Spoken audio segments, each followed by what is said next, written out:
Yo, what's up, guys? So I just woke up on my next day, but there's no Star Wars video I wanna watch. So we're gonna watch Grimm. Ad. I forbid you to go there. Hey, I'm Sapphire. Want to hear something scary? I'm tired. For these next 6 stories, we'll travel deep into the darkness, where twisted fairy tales take place and mysterious creatures lurk around every corner. So grab a flashlight and leave a breadcrumb trail as we read our first chapter, a Grimm's fairy tale that I'm sure your mother never read to you. Once upon a time, there was a sorcerer who disguised himself as a poor man, went begging from house to house, and captured beautiful girls. No one knew where he took them, for none of them ever returned. One day, he came to the door of a man who had 3 beautiful daughters. He appeared to be a poor, weak beggar, and he carried a packed basket on his back. He asked for a bit to eat, and when the oldest daughter came out to give him a piece of bread, he touched her, and she was magically transported into his packed basket. Then he hurried away with powerful strides and carried her to his house in the middle of a dark forest. Everything was splendid in the house, and he gave her everything that she wanted. My dear, you will like it here with me. You will have everything that your heart desires. So it went for a few days, and then he said to her, I have to go away and leave you alone for a short time. Here are the house keys. You may go everywhere and look at everything except for the one room that this little key here unlocks. I forbid you to go there. He also gave her an egg. Take good care of this egg. You should carry it with you at all times, for if you should lose it, great misfortune would follow. She took the keys and the egg and promised to take good care of everything. As soon as he had gone, she walked about in the house from top to bottom. The rooms glistened with silver and gold. She had never seen anything more beautiful. Finally, she came to the forbidden door. She wanted to pass it by, but curiosity got the best of her. She examined the key. It looked like any other one. She put it into the lock, twisted it a little, and then the door sprang open. She gasped. A large, bloody basin stood in the middle, filled with the cut-up parts of dead girls. She was so terrified that she dropped the egg in the basin. She got it out again and wiped off the blood, but it was no use, for the blood kept coming back. She wiped and scrubbed, but she could not get rid of the stain. Not long afterward, the man returned from his journey, and he immediately asked for the key and the egg. She handed them to him, shaking all the while as she watched him examine the blood-stained egg. You went into that chamber against my will, and now, against your will, you shall go into it once again. He threw her down, dragged her by her hair into the chamber, cut off her head on the block, then cut her up into pieces, and her blood flowed out onto the floor. Then he threw her into the basin with the others. Now I will go get the second one. And, disguised as a poor man again, he went back to their house. The second sister brought him a piece of bread, and, as he had done to the first one, he captured her by merely touching her, and he carried her away. And everything went exactly as before. She let herself be led astray by her curiosity, opened the blood chamber, and looked inside. When he returned, she paid with her life. Then he went and captured the third sister, but she was clever and sly. After he had given her the keys and the egg, she carefully put the egg aside and then examined the house, finally entering the forbidden chamber. Her 2 dear sisters were lying there in the basin, miserably murdered and chopped to pieces. In spite of this, she proceeded to gather their parts together, placing them back in order: head, body, arms, and legs. Then, when nothing else was missing, the parts began to move. They joined together, and the 2 girls opened their eyes and came back to life. Rejoicing, they kissed and hugged one another. What the fuck? The fuck is this, Harry Potter? Okay, what the hell? Okay, whatever. Back to the video. When the man returned home, he immediately demanded the keys and the egg. and when he was unable to detect any trace of blood on them, he said, "You have passed the test. You shall be my bride." he now had no more power over her and had to do whatever she demanded. Good, but first, you must take a basket full of gold to my father and mother. In the meanwhile, I shall make preparations for the wedding. Then she ran to her sisters, whom she had hidden in a closet, and said, "The moment is here when I can rescue you. The evildoer himself shall carry you home.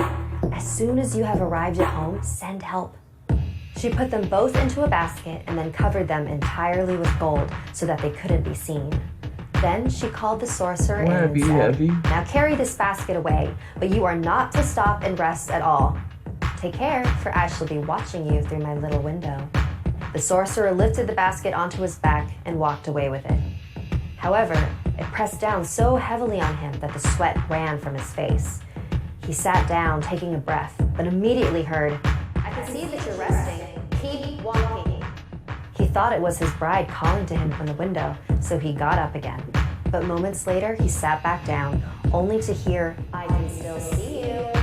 Do not stop."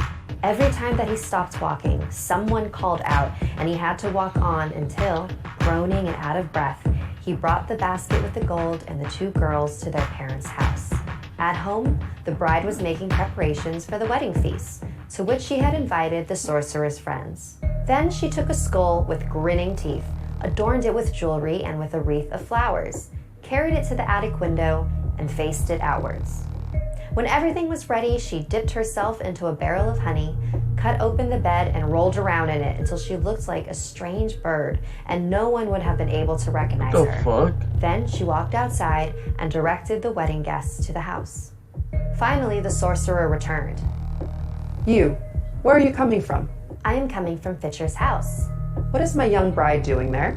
"She has swept the house from bottom to top, and now she is looking out of the attic window." The groom looked Reacting to another video. Yeah. Very nice. up. Seeing the decorated skull, he thought it was his bride, and he waved a friendly greeting to her. After he and all his guests had gone into the house, the bride's brothers and relatives arrived. They had been sent to rescue her. After all the guests had entered the house, the sisters and brothers closed up all the windows and doors and set it ablaze. The sorcerer, together with his friends, all burned to death. Damn. Fairy tales are pretty savage. Like this video. Yeah, so far they are. I like the bullet Grimm though. That's crazy. I like this storytelling way too much. Okay. We are gonna some scary guide. Yeah, I don't know. We'll do this one. We'll do that. We're only gonna do a couple stories on it though. Oh gosh, the internet. Sorry for the internet, guys. Second time reacting.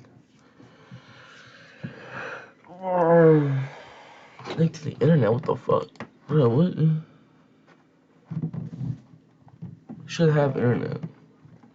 What?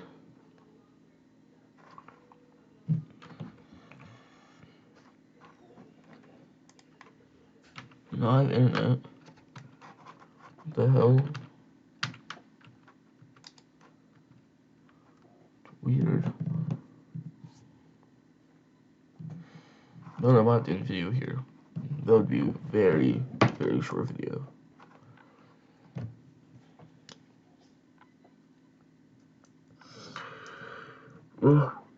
We do have 2 videos coming out today too, so you know I'm gonna have to end video. Wait. I'm not. Okay. Welcome to the street, Oh god. where our passions roll and communities get hyped. Okay. Hey, I'm Sapphire. Why are you so scared?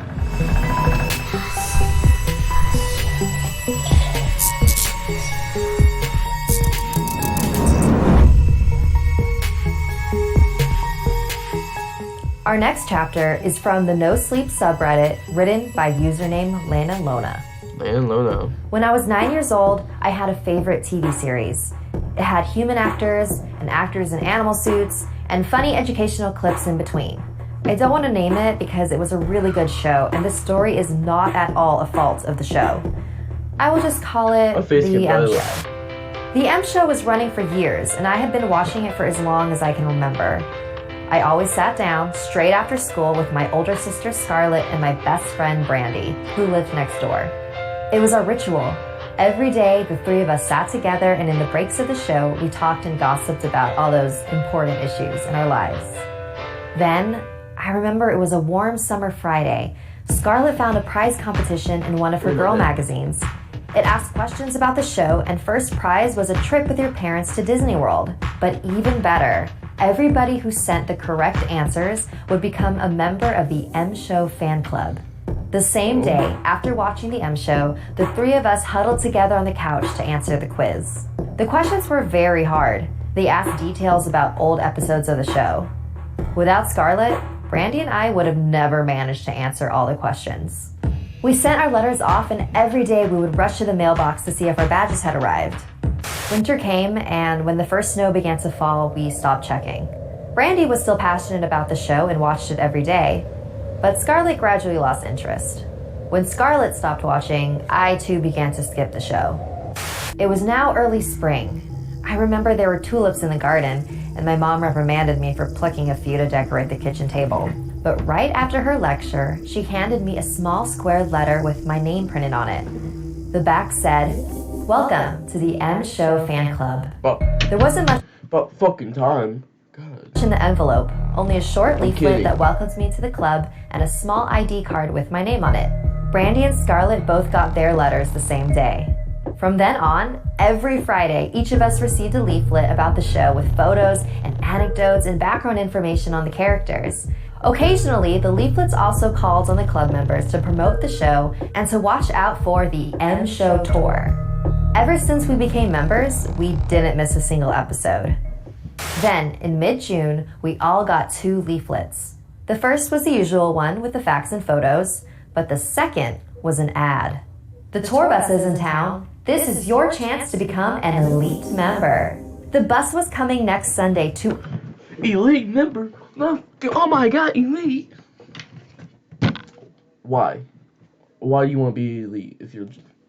Okay, never mind, that's stupid. That's stupid. our town. I just watched fucking video. That was a stupid question. We were all allowed to go. We were beyond excited. The leaflet didn't have much information. This was before we had a computer at home. The tour bus would arrive at 1 p.m. and the main characters of the show would be there to welcome everybody and play games with us. Those that participated in at least 4 games would be upgraded to elite member status and receive a new golden membership card. Those 9 days of waiting for the M Show tour were some of the longest in my life. Brandy, Scarlett, and I fantasized every day about how it would go. That Sunday, around 12:30, Brandy came running to our house. She knocked on the back door, like she always did, and I let her in. Brandy was beyond excited. Her mom had volunteered to accompany the 3 of us, and she wanted to go early so that we wouldn't miss anything. At 12:45, Scarlett still hadn't shown up at my house. My mom said we should wait for her, but Brandy threw a tantrum. She was scared that she wouldn't be able to hug all the characters if we came late. So Brandy's mom decided to drive. I wanted to go with them, but my mother said that she would drive Scarlett and me. I felt like I was being punished for Scarlett being late. I begged, I cried. Nothing helped. Brandy went alone. Scarlett's parents dropped her off at 1:40. I was mad at her, but my mom said if I made a scene, we wouldn't go at all. Damn. I relented. We arrived around 20 minutes later at the big parking lot where the bus was scheduled to stop. We saw the crowds from the distance, parked the car, and walked over. They all held the M Show tour flyers, but it looked as if the crowd were mostly parents. They stood in a half circle towards the edge of the parking lot. Some of them looked concerned, but most of them were laughing and talking. My mom spotted Brandy's mother at the other end of the half circle, so we walked over to her. Brandy's mother was one of the worried ones. She told us that the bus had been there, together with all the animal figures from the M Show. They had a large bus with the M Show logo, and they handed out sweets. One of the animal figures had explained to the parents that they had built a set outside of town where we all could make our own short film with the characters of the show. They said they would drive everybody there. They took the children first. They were all so excited that few parents objected. The next bus was supposed to arrive within a few minutes to bring everyone to the set. When I heard that, I was excited like never before. I ran to the street to look around so I could be the first on the bus. I didn't see the worried expression when Brandy's mother talked to mine.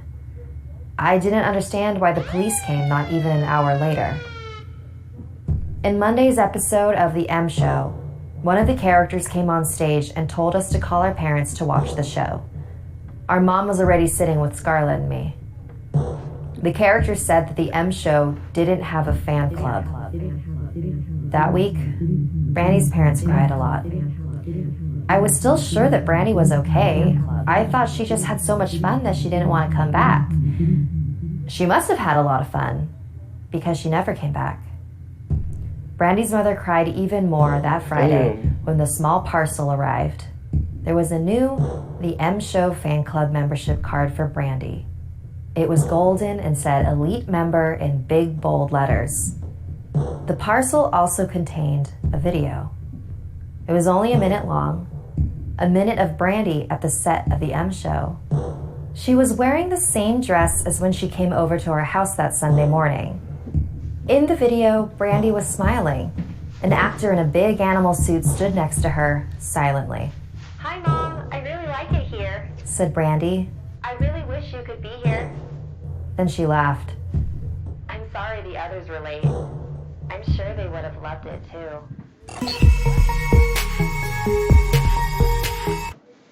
What the fuck? So basically, there was apparently. Wait. Okay, let's go back. Would have loved it, too. Okay. Basically, there was a fan club of the M Show, but on the show, by the way. But now they're saying it's not a fan club because the kids are kidnapped. That's fucking weird. That's weird. Okay. Well, poor kids. Poor kids. Rest in peace. R.I.P. The following is an abridged version of a story posted on the No Sleep subreddit by username Won't Think Straight. Thanks for agreeing to this, Sarah. Are you comfortable? Yes, I am. Okay, why don't we start with how you're feeling right now? Numb. Just like every other day. It never gets easier. I understand. What you've been through is tough. Why don't you take some deep breaths and let's start at the beginning, okay? Is that okay with you? Let's start with Tom. All right. What can I say about Tom? I really miss him, you know? God, I really do. It's the little things, you know? Like when I'd pull some clothes from the wardrobe and his cologne would still linger there. Luke was the only thing that kept me going. Luke's your son, right? Yeah, that's right. It was about a year after we had him that we found out that Tom had cancer. Damn. He hadn't been feeling well, but he had been putting off seeing a doctor. There was just so much to do in those early years, starting a new life together. The doctor said if only he saw them sooner, they may have detected the cancer earlier. Then it may not have spread. Then it may have been operable. Then he might still be alive. It was hard seeing him waste away. He was so sure that Luke was going to be a sports star like his dad. He couldn't wait for Luke to be old enough for them to throw a ball around in the yard together. By the time Luke was old enough, though, Tom was already too weak to even lift a ball, let alone go outside.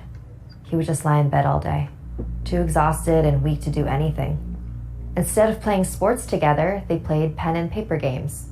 Luke really loved playing hangman, though. He loved guessing letters at silly words or phrases his father would come up with. And he really loved drawing that little hangman figure. He drew that a lot. He was terrible at the game, but it didn't matter. All that mattered was his dad loved playing with him too. I would sometimes find them both asleep in bed, covered in paper. Tom would get tired easily and had this habit of dozing off. But rather than wake his dad, Luke would decide it was his nap time too.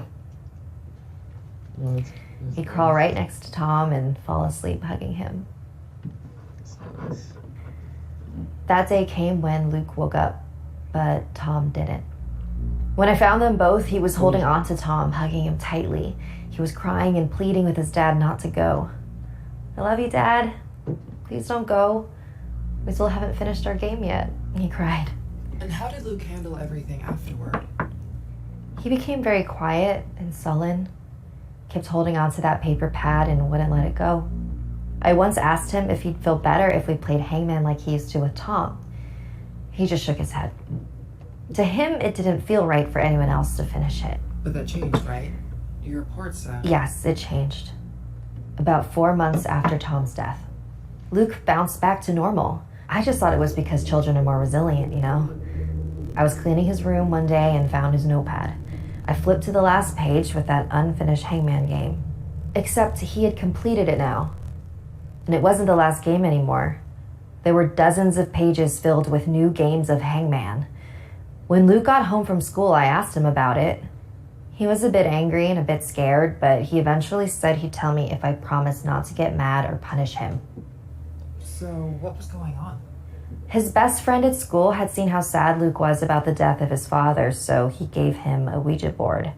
He told Luke it was for speaking with the dead, so now he could talk with his dad. Luke told me he had been using it and has been playing hangman with his dad ever since.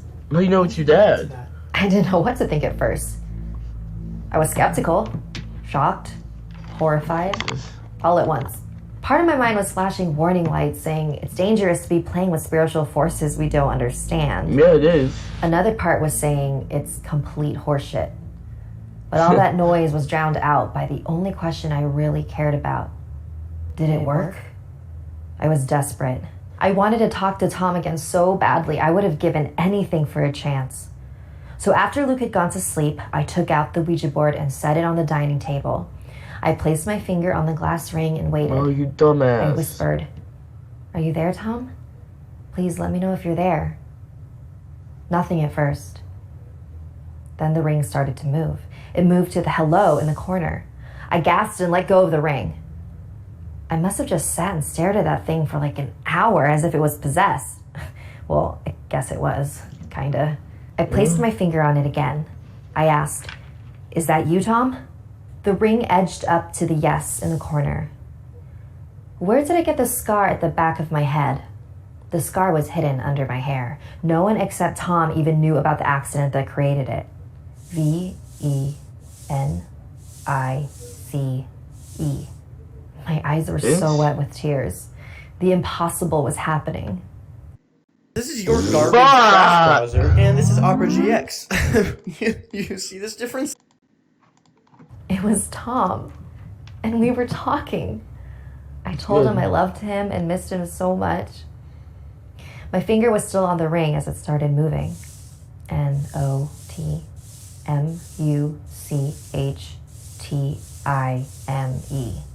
What did he mean? Was he trying to say we didn't have enough time together before he died? Or that he doesn't have much time before he needs to go again? No, you left us too soon. Luke misses you too, I said. LOOKAFTERLUKE. I am, and I will. It's been so hard without you here, you know? Or are you saying you've been looking after him? Because he says you've been playing hangman with him. I waited for a response, but the ring didn't move. I waited and waited, but it didn't respond to any more questions that night. Eventually, I went to bed. But you know what? For the first time for as long as I could remember, I was actually smiling. It may only have been a few words, but to me, it was everything. Did you try to contact Tom again? Of course I did. Every day I could. It was my obsession. IMALWAYSHERE. We talked about Luke and how he was doing in school. We talked about our honeymoon. We talked about the dates we used to go on together. FORYOU. We talked about anything and everything. It was sometimes surreal. Sometimes it was even passionate. There's some funny ones, you know. He once even spelled out, "I watch you shower." Another time I told him that I didn't want to... Oh, hell no. Some perverted ass demons out there watching you shower. What the fuck? Go to sleep because the bed seemed empty without him. I lie beside you when you sleep. It was almost enough to make me go to bed. As hell. Can we talk about what happened that day you found Luke in his room? Oh, that. Yeah, I guess. That's what this is really all about, isn't it? That's why you're here? I figured we'd get to this part eventually. If it's not too hard to talk about. It's fine. I've gone through it 1,000 times before with the police. What's one more? Like I said, I'm numb now. It's still a blur, really. I had finished making dinner and called for Luke to come down. He usually yells back to me to tell me he's coming, but he didn't respond that day. I eventually tired of yelling and went to his room to get him. He was lying face down on the floor. His neck was twisted at an odd angle and his eyes were staring blankly at the wall. Near one hand was his pad and pen, and that damned cursed Ouija board near his other. I just kept screaming his name over and over, hoping he could hear me. I just held him in my arms. My baby. My poor, precious baby. What had happened to him? I was hugging him tight and kissing him. I refused to let him go. Not after losing Tom. I couldn't lose Luke, too. My eyes landed on the pad he was scribbling on. He had been playing hangman again. You were never alone. I am the hangman. I had a sickening realization that it may not have just been Tom that I had been communicating with. You were warned. At least not after that first night. A sharp chill began stabbing at my heart. The last game at the bottom. A completed drawing of the hangman figure scrawled beside it. It's the last thing I remember. Inside, I'm still screaming, you know? I don't think it will ever end. What?